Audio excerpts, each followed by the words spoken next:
In the world of dogs, there are companions, there are workers, and then there are the Chows, often described as having the soul of a panda, the heart of a lion, and the loyalty of a samurai. The Chow Chow is one of the most enigmatic creatures on Earth. They've been everything from Imperial guardians to polar explorers and in the modern market.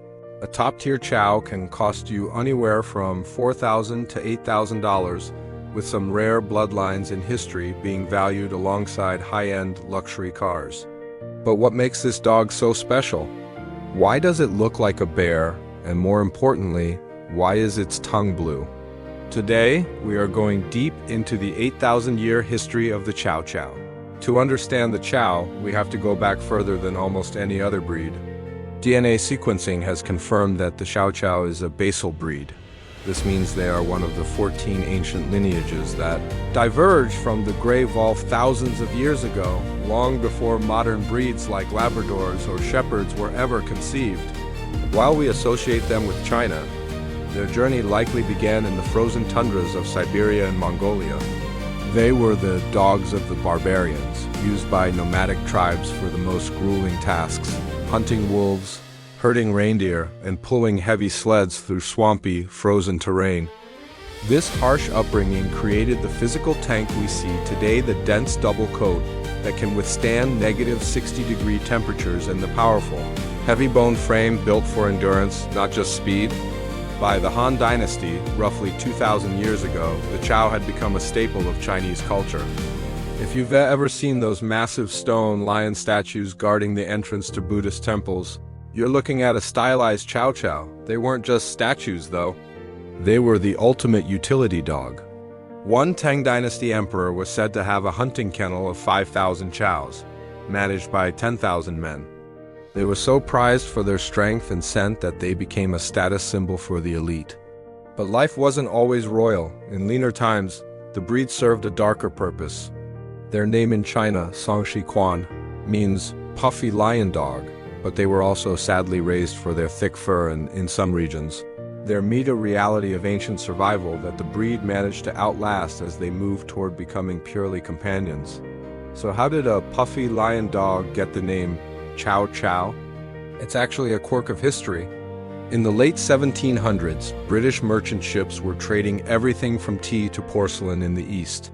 Their cargo logs had a category for miscellaneous items, trinkets, or curios. This was referred to in Pidgin English as Chow Chow. When these sailors brought these unusual lion-like dogs back to England, they were literally tossed into the miscellaneous category in the ship's books. The name stuck. By 1820, they were being exhibited at the London Zoo as the wild dogs of China. People were terrified and fascinated by them, not because they were aggressive, but because they looked so alien compared to the hounds and terriers of Europe. Now, let's talk about that tongue. Outside of the Shar-Pei, the Chow Chow is the only dog with a blue-black tongue. Why? Ancient legend says that when the gods were painting the sky blue, they dropped a few splashes of paint onto the earth. The Chow Chow, being a curious and helpful companion, licked up the paint, and his tongue has been blue ever since to show his divine connection.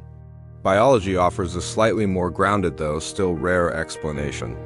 It's an overabundance of pigment cells, similar to a birthmark that covers the entire tongue. Interestingly, Chow puppies are born with pink tongues.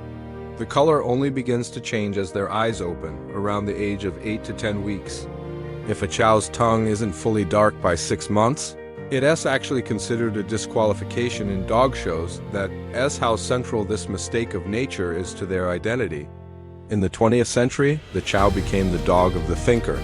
Sigmund Freud often had his Chow Joffy sit in on his psychoanalysis sessions.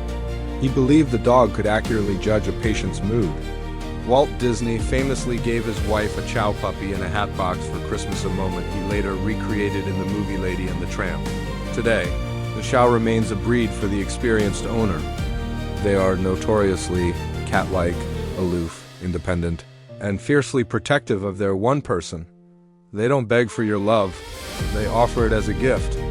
From the snowy peaks of Siberia to the luxury of the White House, the Chow Chow has remained unchanged for millennia. A living, breathing piece of history with a blue tongue and a lion's heart. Thanks for watching, and be sure to subscribe for more deep dives into the animal kingdom.